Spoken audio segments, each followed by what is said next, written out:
Au nom d'Allah, le tout miséricordieux, le très miséricordieux. Alif, Lam, Ra. Tels sont les versets du livre explicite. Nous l'avons fait descendre, un Coran en langue arabe, afin que vous raisonniez. Nous te racontons le meilleur récit, grâce à la révélation que nous te faisons dans ce Coran, même si tu étais auparavant du nombre des inattentifs à ces récits. Quand Joseph dit à son père, « Ô mon père, j'ai vu en songe 11 étoiles et aussi le soleil et la lune, je les ai vus prosternés devant moi. Ô mon fils, dit-il, ne raconte pas ta vision à tes frères, car ils montraient un complot contre toi. Le diable est certainement pour l'homme un ennemi déclaré. Ainsi ton Seigneur te choisira et t'enseignera l'interprétation des rêves, et il parfera son bienfait sur toi et sur la famille de Jacob, tout comme il l'a parfait auparavant sur tes deux ancêtres, Abraham et Isaac, car ton Seigneur est omniscient et sage. Il y avait certainement en Joseph et ses frères des exhortations pour ceux qui interrogent, quand ceux-ci dirent, Joseph et son frère sont plus aimés de notre Père que nous, alors que nous sommes un groupe bien fort. Notre Père est vraiment dans un tort évident. Tuez Joseph, ou bien éloignez-le dans n'importe quel pays, afin que le visage de votre Père se tourne exclusivement vers vous, et que vous soyez après cela des gens de bien. L'un d'eux dit, ne tuez pas Joseph, mais jetez-le si vous êtes disposé à agir au fond du puits, afin que quelque caravane le recueille. Ils dirent, ô notre Père, qu'as-tu à ne pas te fier à nous au sujet de Joseph? Nous sommes cependant bien intentionnés à son égard. Envoie-le demain avec nous faire une promenade et jouer, et nous veillerons sur lui. Il dit, certes, je m'attristerai que vous l'emmeniez, et je crains que le loup ne le dévore dans un moment où vous ne ferez pas attention à lui. Ils dirent, si le loup le dévore, alors que nous sommes nombreux, nous serons vraiment les perdants. Et lorsqu'ils l'eurent emmené, et se furent mis d'accord pour le jeter dans les profondeurs invisibles du puits, nous lui révélâmes. Tu les informeras sûrement de cette affaire sans qu'ils s'en rendent compte. Et ils vinrent à leur père le soir en pleurant. Ils dirent, ô notre père, nous sommes allés faire une course, et nous avons laissé Joseph auprès de nos effets, et le loup l'a dévoré. Tu ne nous croiras pas, même si nous disons la vérité. Ils apportèrent sa tunique tachée d'un faux sang. Il dit, vos âmes plutôt vous ont suggéré quelque chose. Il ne me reste plus donc qu'une belle patience. C'est Allah qu'il faut appeler au secours contre ce que vous racontez. Or vint une caravane. Ils envoyèrent leur chercheur d'eau qui fit descendre son seau. Il dit, bonne nouvelle, voilà un garçon. Et ils le dissimulèrent pour le vendre telle une marchandise. Allah cependant savait fort bien ce qu'il faisait. Et ils le vendirent à vil prix, pour quelques dirhams comptés. Ils le considéraient comme indésirable. Et celui qui l'acheta était de l'Égypte. Il dit à sa femme, accorde-lui une généreuse hospitalité. Il se peut qu'il nous soit utile, ou que nous l'adoptions comme notre enfant. Ainsi, avons-nous raffermi Joseph dans le pays, et nous lui avons appris l'interprétation des rêves, et Allah est souverain en son commandement, mais la plupart des gens ne savent pas.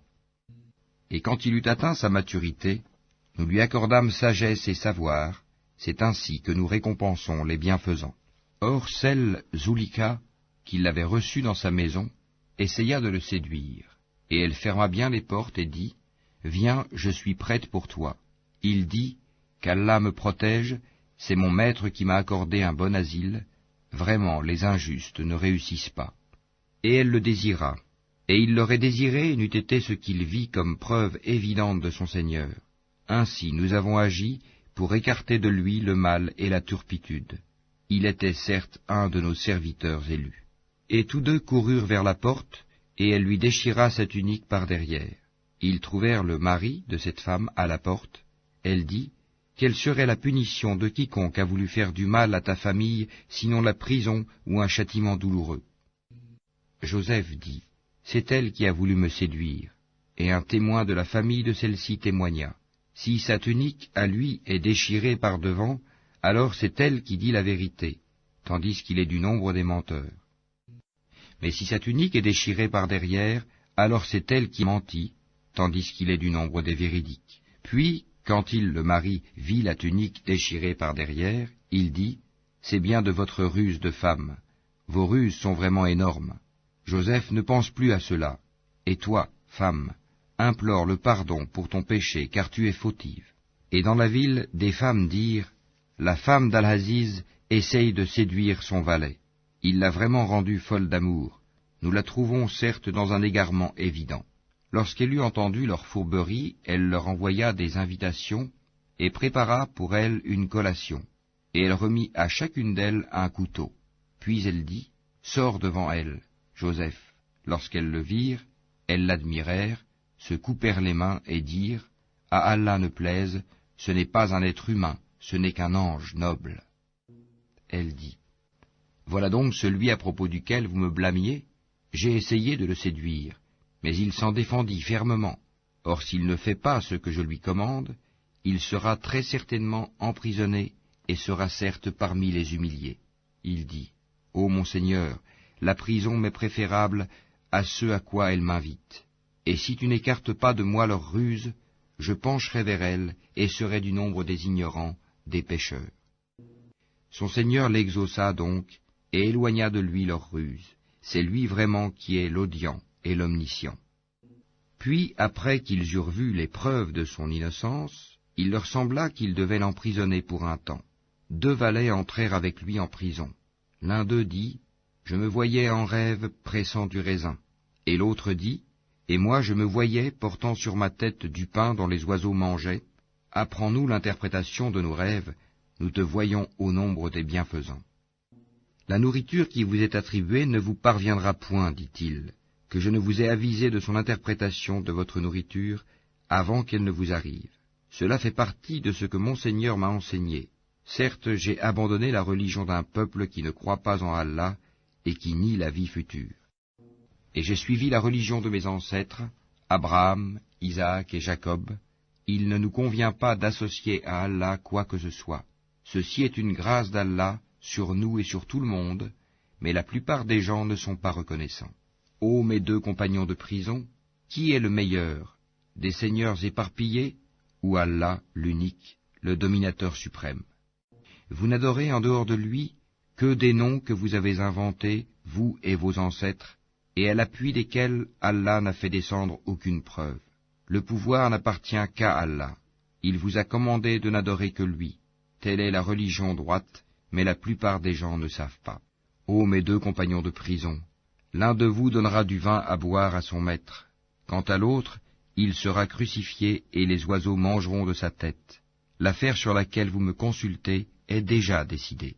Et il dit à celui des 2 dont il pensait qu'il serait délivré, « Parle de moi auprès de ton maître. » Mais le diable fit qu'il oublia de rappeler le cas de Joseph à son maître. Joseph resta donc en prison quelques années.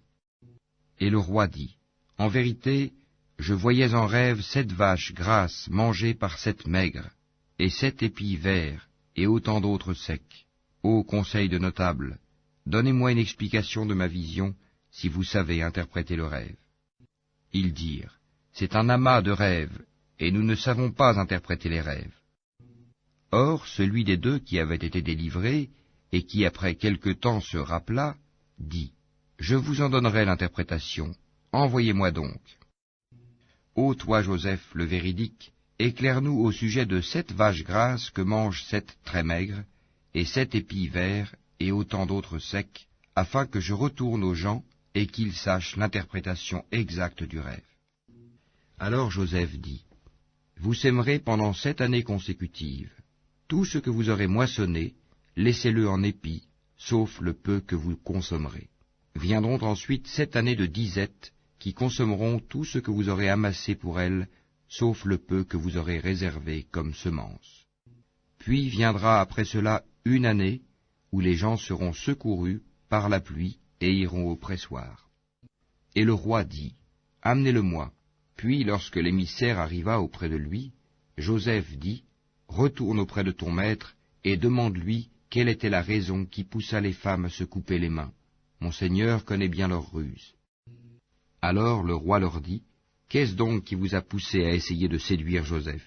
Elles dirent, « À Allah ne plaise, nous ne connaissons rien de mauvais contre lui. » Et la femme d'Al-Aziz dit, « Maintenant la vérité s'est manifestée, c'est moi qui ai voulu le séduire, et c'est lui vraiment qui est du nombre des véridiques. » Cela afin qu'il sache que je ne l'ai pas trahi en son absence, et qu'en vérité, Allah ne guide pas la ruse des traîtres.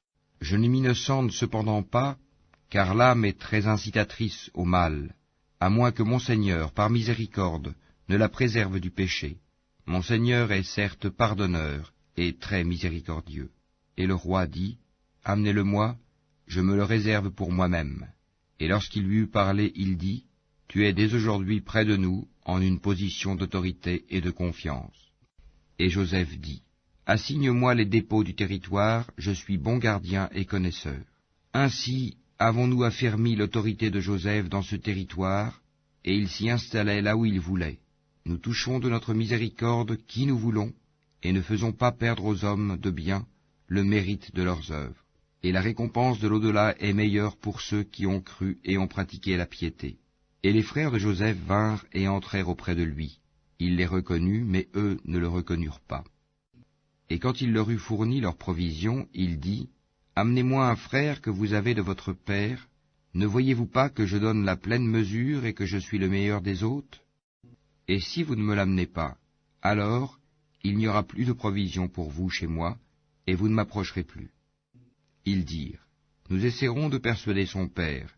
Certes, nous le ferons. Et il dit à ses serviteurs, Remettez leurs marchandises dans leurs sacs. Peut-être les reconnaîtront-ils quand ils seront de retour vers leur famille, et peut-être qu'ils reviendront. Et lorsqu'ils revinrent à leur père, ils dirent, Ô notre père, il nous sera refusé à l'avenir de nous ravitailler en grains. Envoie donc avec nous notre frère, afin que nous obtenions des provisions, nous le surveillerons bien. Il dit, Vais-je vous le confier comme auparavant je vous ai confié son frère? Mais Allah est le meilleur gardien, et il est le plus miséricordieux des miséricordieux. Et lorsqu'ils ouvrirent leurs bagages, ils trouvèrent qu'on leur avait rendu leurs marchandises. Ils dirent, Ô notre père, que désirons-nous de plus? Voici que nos marchandises nous ont été rendues. Et ainsi, nous approvisionnerons notre famille, nous veillerons à la sécurité de notre frère, et nous nous ajouterons la charge d'un chameau, et c'est une charge facile. Il dit, Jamais je ne l'enverrai avec vous jusqu'à ce que vous ne m'apportiez l'engagement formel au nom d'Allah, que vous me le ramènerez à moins que vous ne soyez cernés. Lorsqu'ils lui eurent apporté l'engagement, il dit, Allah est garant de ce que nous disons. Et il dit, Ô mes fils, n'entrez pas par une seule porte, mais entrez par portes séparées. Je ne peux cependant vous être d'aucune utilité contre les desseins d'Allah. La décision n'appartient qu'à Allah, en lui je place ma confiance, et que ceux qui placent leur confiance la placent en lui. Étant entrés comme leur père le leur avait commandé, cela ne leur servit à rien contre les décrets d'Allah. Ce n'était au reste qu'une précaution que Jacob avait jugé de leur recommander. Il avait pleine connaissance de ce que nous lui avions enseigné, mais la plupart des gens ne savent pas. Et quand ils furent entrés auprès de Joseph, celui-ci retint son frère auprès de lui en disant, « Je suis ton frère, ne te chagrine donc pas pour ce qu'il faisait. » Puis, quand il leur eut fourni leurs provisions, il mit la coupe dans le sac de son frère. Ensuite, un crieur annonça, « Caravaniers, vous êtes des voleurs. » Ils se retournèrent en disant, « Qu'avez-vous perdu ?» Ils répondirent, « Nous cherchons la grande coupe du roi, la charge d'un chameau à qui la portera, et j'en suis garant. Par Allah, dirent-ils, vous savez certes que nous ne sommes pas venus pour semer la corruption sur le territoire, et que nous ne sommes pas des voleurs. Quelle sera donc la sanction si vous êtes des menteurs, dirent-ils? Ils dirent, la sanction infligée à celui dans les bagages de qui la coupe sera retrouvée est qu'il soit livré lui-même à titre d'esclave à la victime du vol. C'est ainsi que nous punissons les malfaiteurs. Joseph commença par les sacs des autres avant celui de son frère, puis il la fit sortir du sac de son frère. Ainsi suggérâmes-nous cet artifice à Joseph, car il ne pouvait pas se saisir de son frère selon la justice du roi, à moins qu'Allah ne l'eût voulu. Nous élevons en rang qui nous voulons, et au-dessus de tout homme détenant la science, il y a un savant, plus docte que lui. Ils dirent, s'il a commis un vol, un frère à lui auparavant a volé aussi. Mais Joseph tint sa pensée secrète et ne la leur dévoila pas. Il dit en lui-même, votre position est bien pire encore, et Allah connaît mieux ce que vous décrivez. Ils dirent, ô Al-Aziz, il a un père très vieux. Saisis-toi donc de l'un de nous à sa place. Nous voyons que tu es vraiment du nombre des gens bienfaisants. Il dit, qu'Allah nous garde de prendre un autre que celui chez qui nous avons trouvé notre bien. Nous serions alors vraiment injustes. Puis, lorsqu'ils eurent perdu tout espoir de ramener Benyamin, ils se concertèrent en secret.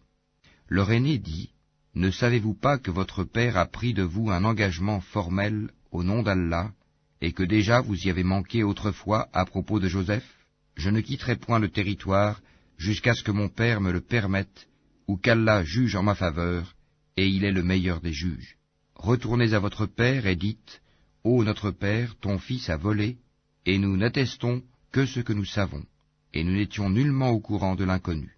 Et interroge la ville où nous étions, ainsi que la caravane dans laquelle nous sommes arrivés, nous disons réellement la vérité.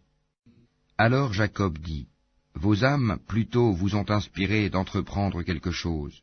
Ô belle patience, il se peut qu'Allah me les ramènera tous les deux, car c'est lui l'omniscient, le sage. Et il se détourna d'eux et dit, que mon chagrin est grand pour Joseph, et ses yeux blanchirent d'affliction, et il était accablé. Ils dirent, par Allah, tu ne cesseras pas d'évoquer Joseph jusqu'à ce que tu t'épuises ou que tu sois parmi les morts. Il dit, je ne me plains qu'à Allah de mon déchirement et de mon chagrin, et je sais de la part d'Allah ce que vous ne savez pas. Ô mes fils, partez, et enquirez-vous de Joseph et de son frère, et ne désespérez pas de la miséricorde d'Allah, ce sont seulement les gens mécréants qui désespèrent de la miséricorde d'Allah. Et lorsqu'ils s'introduisirent auprès de Joseph, ils dirent, ô Al-Aziz, la famine nous a touchés, nous et notre famille, et nous venons avec une marchandise sans grande valeur. Donne-nous une pleine mesure, et fais-nous la charité. Certes, Allah récompense les charitables. Il dit, savez-vous ce que vous avez fait de Joseph et de son frère alors que vous étiez ignorants, injustes? Ils dirent, est-ce que tu es? Certes, tu es Joseph. Il dit, je suis Joseph, et voici mon frère. Certes, Allah nous a favorisés. Quiconque craint et patiente, et très certainement, Allah ne fait pas perdre la récompense des bienfaisants. Ils dirent, par Allah, vraiment Allah t'a préféré à nous, et nous avons été fautifs. Il dit, pas de récrimination contre vous aujourd'hui, qu'Allah vous pardonne, c'est lui le plus miséricordieux des miséricordieux. Emportez ma tunique que voici, et appliquez-la sur le visage de mon père, il recouvrera aussitôt la vue, et amenez-moi toute votre famille. Et dès que la caravane franchit la frontière de Canaan, leur père dit, je décèle certes l'odeur de Joseph, même si vous dites que je radote. Ils lui dirent, par Allah, te voilà bien dans ton ancien égarement. Puis, quand arriva le porteur de bonne annonce, il l'appliqua, la tunique, sur le visage de Jacob. Celui-ci recouvra aussitôt la vue et dit, ne vous ai-je pas dit que je sais par Allah ce que vous ne savez pas? Ils dirent, ô notre père, implore pour nous la rémission de nos péchés, nous étions vraiment fautifs. Il dit, j'implorerai pour vous le pardon de mon Seigneur, car c'est lui le pardonneur, le très miséricordieux. Lorsqu'ils s'introduisirent auprès de Joseph, celui-ci accueillit ses pères et mères et leur dit, entrez en Égypte en toute sécurité, si Allah le veut. Et il éleva ses parents sur le trône, et tous tombèrent devant lui, prosternés. Et il dit, ô mon père, voilà l'interprétation de mon rêve de jadis. Allah l'a bel et bien réalisé, et il m'a certainement fait du bien quand il m'a fait sortir de prison, et qu'il vous a fait venir de la campagne, du désert, après que le diable ait suscité la discorde entre mes frères et moi. Mon Seigneur est plein de douceur pour ce qu'il veut, et c'est lui l'omniscient, le sage. Ô mon Seigneur, tu m'as donné du pouvoir, et m'as enseigné l'interprétation des rêves. C'est toi le Créateur des cieux et de la terre. Tu es mon patron, ici-bas, et dans l'au-delà. Fais-moi mourir en parfaite soumission, et fais-moi rejoindre les vertueux. Ce sont là des récits inconnus que nous te révélons, et tu n'étais pas auprès d'eux quand ils se mirent d'accord pour comploter. Et la plupart des gens ne sont pas croyants malgré ton désir ardent, et tu ne leur demandes aucun salaire pour cela. Ce n'est là qu'un rappel adressé à l'univers. Et dans les cieux et sur la terre, que de signes auprès desquels les gens passent en s'en détournant. Et la plupart d'entre eux ne croient en Allah qu'en lui donnant des associés. Est-ce qu'ils sont sûrs que le châtiment d'Allah ne viendra pas les couvrir, ou que l'heure ne leur viendra pas soudainement, sans qu'ils s'en rendent compte? Dis, voici ma voix, j'appelle les gens à la religion d'Allah, moi et ceux qui me suivent, nous basant sur une preuve évidente. Gloire à Allah, et je ne suis point du nombre des associateurs. Nous n'avons envoyé avant toi que des hommes originaires des cités, à qui nous avons fait des révélations. Ces gens-là n'ont-ils pas parcouru la terre et considéré quelle fut la fin de ceux qui ont vécu avant eux? La demeure de l'au-delà est assurément meilleure pour ceux qui craignent Allah. Ne raisonnerez-vous donc pas? Quand les messagers faillirent perdre espoir, et que leurs adeptes eurent pensé qu'ils étaient dupés, voilà que vint à eux notre secours, et furent sauvés ceux que nous voulûmes. Mais notre rigueur ne saurait être détournée des gens criminels. Dans leur récit, il y a certes une leçon pour les gens doués d'intelligence. Ce n'est point là un récit fabriqué, c'est au contraire la confirmation de ce qui existait déjà avant lui, un exposé détaillé de toutes choses, un guide et une miséricorde pour des gens qui croient.